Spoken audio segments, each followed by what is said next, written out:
Well, I'd like to apologize first off because I'm so zoomed in. I do figure it out here eventually. So I'm coming in with, this was a product new to me at the time.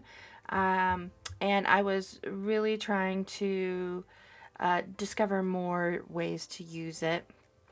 And it is called ExpandIT by ColourCraft, and it's very similar to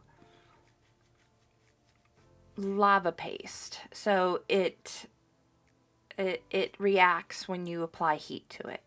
So I'm getting this added to the surface of the card, and just using, on one side I'm using my palette knife and getting it real thick and giving it lots of texture, and on the other side I'm actually adding it with a paintbrush, and so that I can see the differences. It's whenever I do some investigation like this, I try and push the limits, try and see how it responds, what I like, what I don't like. And that was one of these kind of experimental sessions that I was having.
Now to activate this, you do need high heat, so you will need to use an actual heat tool for this rather than a blow dryer, and I'm just getting this up to temperature before I start using it on the Rol-ART-dex card.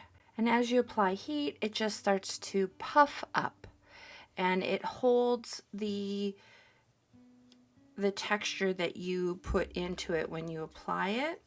And you're going to see here in just a moment that that happens also when you've applied it with a brush. Now you will see here I have accidentally overheated one part of it and burnt it, but that can happen as well with these types of mediums, but they are a lot of fun. Now they are very what's the word?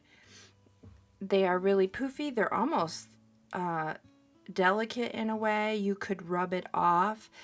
That's why I always suggest you add in like acrylic paint over it or something like that, so that it's not as delicate. And you're going to see what I apply to it moving forward here in just a moment.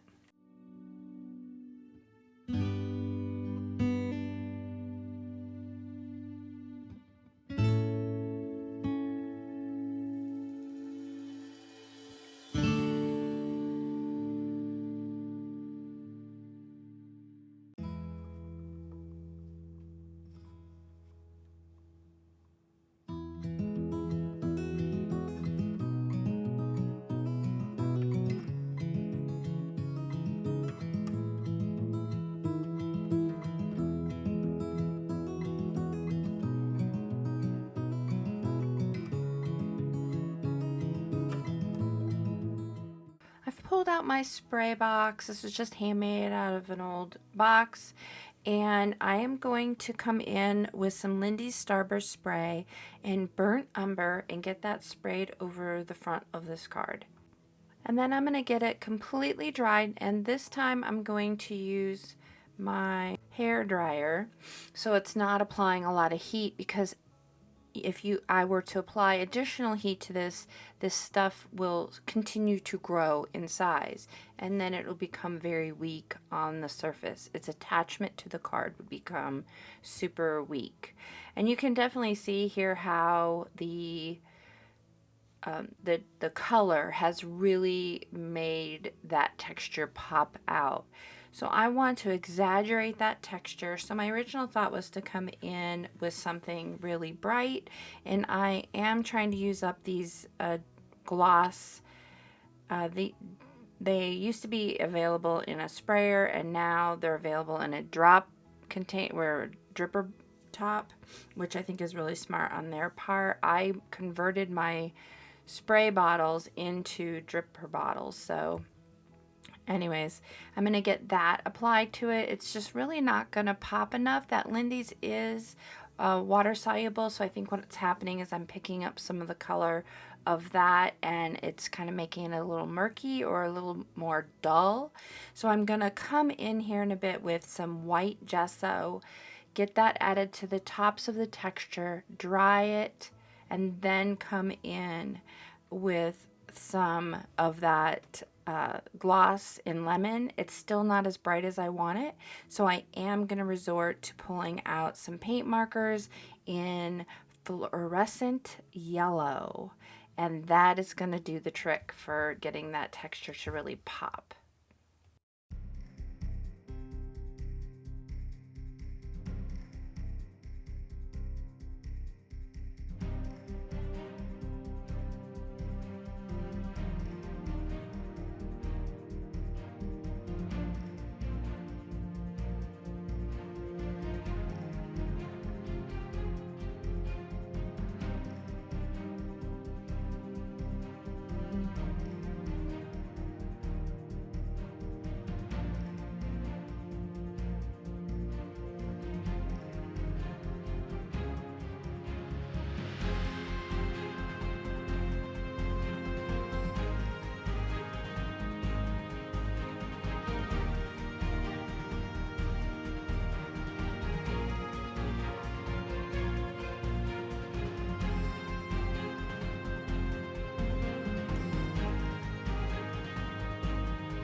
So I've gone in search of words and find this old journaling card and decide to use the words be free.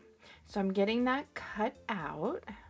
And I felt like it needed to pop a bit, so I decided to edge it with that fluorescent yellow paint marker, but then it felt like the words were just too light. So I'm going to come in with a paint marker and Vandyke brown and a water brush, and I'm going to add some color to the words be free.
really want the words to pop up, so I'm going to use some foam tape along with some Fabri-Tac to get this adhered to the card.